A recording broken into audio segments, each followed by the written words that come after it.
The Euclidean submarine, carrying the 4 men who were forced down on a test flight of a rocket plane, has landed them safely in the city of Euclidia. The 2 Euclidean scientists, Cheops and Thales, have gone to their own quarters, and the girl submarine commander is reporting the rescue to G-47. In the quarters of the Gregory party, we find our friends very happy over the reunion. Tex and Jerry are dressed in warm, dry clothing. Joan and her mother question them about their flight in the rocket plane. But it must have been terribly dangerous, Tex. Oh, we've been in worse places. Well, I never have. No, Jerry. Your position at the time that rocket plane fell helpless into the water would seem to be about the worst possible situation. And Tex knows it was. He just doesn't like to worry us. Nothing to worry about. Those Euclideans had a flying machine that would fly after a fashion, but when their power failed them and the gas tanks developed a leak, they didn't know what to do. They sure didn't. And you did. I guess these Euclideans have too many fancy instruments and gadgets on everything. They forget how to do anything themselves. But they've been so careful to preserve their natural sense of proportion about other things. Those rooms they keep noisy and the small farm they have here. All such things are maintained to keep them in tune with the normal way of doing things. Even so, Mother, the failure of this rocket plane flight is an example of what the captain means. The Euclideans do depend entirely too much on their instruments. Yeah, that's right, Joan. And the air isn't the best place in the world for that. Things happen pretty fast when you start falling out of the air. The man who flies only by instruments hasn't time to stop and remember how they used to do it in the old days. Well, one thing is sure. If Tex hadn't known plenty about flying, we'd have hit that water so hard that the rocket plane would have gone straight through to the other side. Jerry, that is not possible. Well, maybe not, but we'd have hit plenty hard just the same. Yeah, but we didn't, so let's stop worrying about it. Yes, we may as well drop it. When Tex gets that, I don't want to be interviewed, it was only a routine flight look on his face. There's nothing more to be had from him. Well, one thing we learned, and it ought to help us a lot. What was that? Oh, there's plenty of things wrong with that rocket ship, and if G-47 keeps his promise to let Tex work on them, he'll have plenty of time to plan our escape from here before he's through. Careful, Jerry. You need have no further worry about being overheard. No, don't be too sure, Joan. Remember how Thales talked to us through that radio speaker they installed for us? And how easy it was for him to hear our conversation in the control room? Golly, Whiskers, that's right. We have no further need for caution in our conversation in these quarters. I am positive of that. You seem sure of yourself, Joan, but I'm afraid the rest of us don't share your confidence in the matter. Perhaps you have not learned all that I have had proven to me. Well, giggling goldfish, don't act so blame mysterious about everything. What do you know that we don't? You are impatient, Jerry. Well, Joan, for once I think Jerry is justified. Our position here is not so enviable that we can afford any secrets from each other. I am sorry, Captain. I will explain. Please do, dear, at once. As you know, I rode with the girl commander as she took that submarine to your rescue. She did a swell job of it, too. Gee, Mrs. Gregory, if you could have seen the way that girl... Jerry Hall, I am trying to explain. Oh, I'm sorry. The commander and I had a splendid opportunity for conversation as we searched for you on the surface of the water.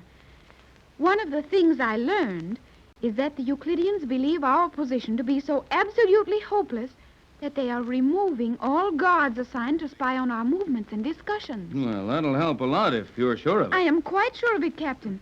However, I think it wise to exercise some little caution when discussing matters of importance. I agree with that. Oh, me too. What else did you learn, Joan, dear? The other item is particularly interesting and possibly important to us.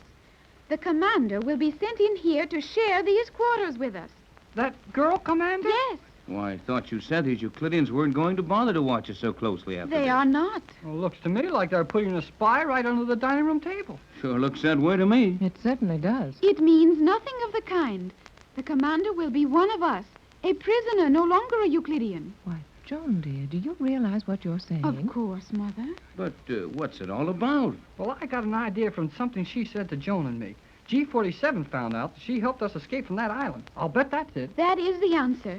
G-47 knows that the commander helped us at the time we put the scientists to sleep in the laboratory with the captain's gas formula. And she's being stripped of her high command in the Euclidean fleet? She is. Oh, golly whiskers. That makes one more for our side. And that girl knows a lot about this place. She certainly does. This may be a help to us. It seems incredible. Hey, that's the word I was trying to remember. The girl is so valuable to these Euclideans. She's the finest submarine commander they have. I wonder if it isn't some sort of a trick. I know it is not. In talking with the commander, I could see that she is deeply interested in learning something of the ways of our world. I described to her some of the pleasant things I had seen during my brief visit to Los Angeles, and her face positively shone with excitement. Excitement? That girl got excited? She did. Oh, that's almost too much. Yes, that girl is the coolest person in an emergency that I've ever seen. And if she was excited about the prospects of becoming one of us, she must be in earnest about it. She was very much in earnest. I hope you will not object, Mother, but I promised her that you would allow her to wear one of your dresses so that she might see how it would change her appearance. Of course she may wear one of my dresses, or all of them for that matter. Hasn't she ever worn anything but that uniform of Euclidean cloth? Nothing. The commander was born on Euclidia and, except for ocean voyages, has spent her entire 22 years here. Gee whiz. 22 years in this place.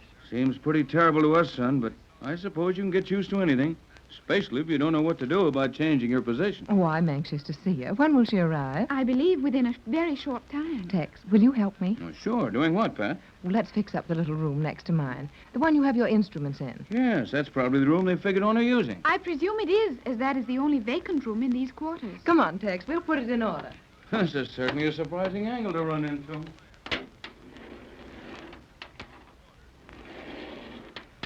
Gee whiz, Joan. This is the weirdest thing I ever heard of.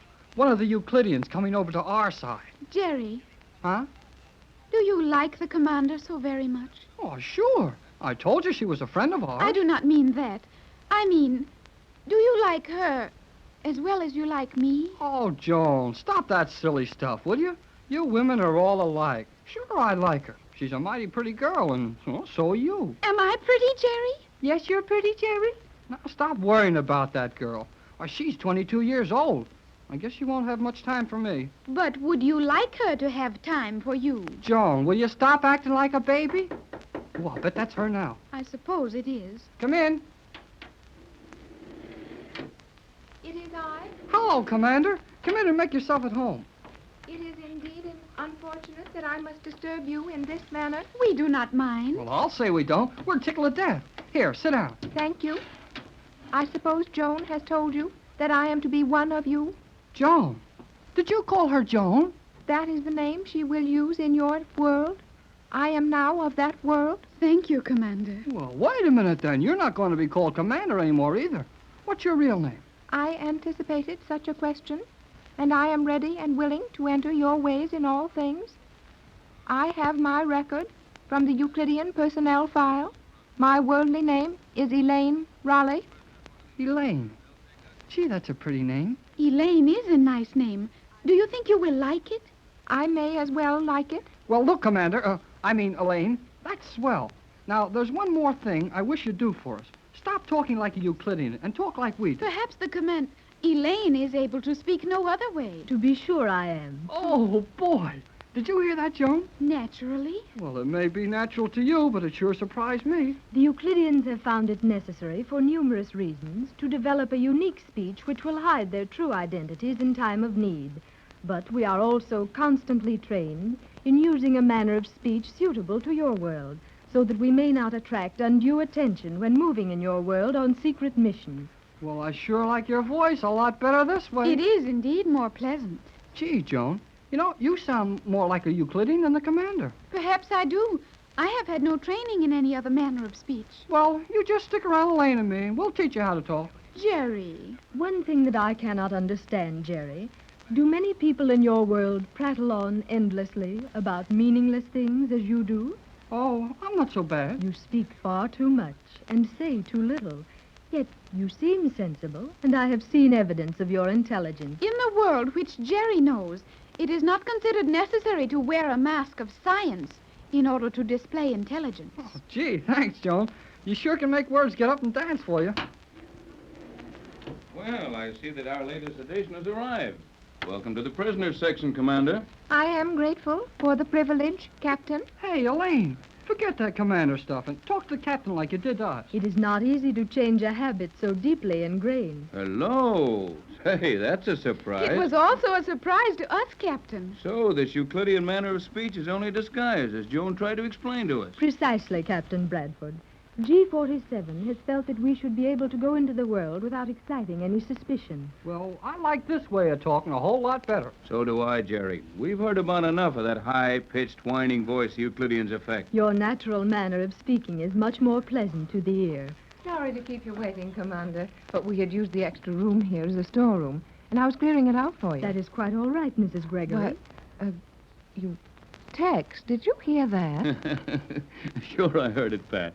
The commander has a perfectly good voice, which he's been hiding under that nasal whine of the Euclidean. Well, that certainly is a relief. You're welcome to our party, Commander. Thank you. The commander will now be known by her worldly name, Elaine. Elaine. What a pretty name. And you're very lovely, my dear, now that you've dropped your Euclidean manner. Boy, I think she's keen. Jerry. Oh, I'm sorry. And I should like to see you in one of my dresses. I would enjoy that. Hold it. There's the dinner bell. It is indeed the signal for the evening meal. You are forgetting again. It is stupid of me. I will not forget often. Well, now, don't you worry about that, Elaine. Look, let's all gather around that table, which is in the habit of coming up through the floor just along about this time. Oh, it's right on the dot. Here it comes. I am happy to see that you have real food in here. Did you have to eat that concentrated food? Most of the time. Oh, we've got a lot of things you'll like. Well, now, look, let's talk about them after we eat. I'm hungry. I am sure you will be happy with Mother and her friends, Elaine. They know and do so many lovely things in their world. I am sure you are correct, Joan. Oh, it is so pleasant to hear you call me Joan. I hope I never hear the name Cleostra again. Well, Tex, our family has grown. Will you serve, Elaine?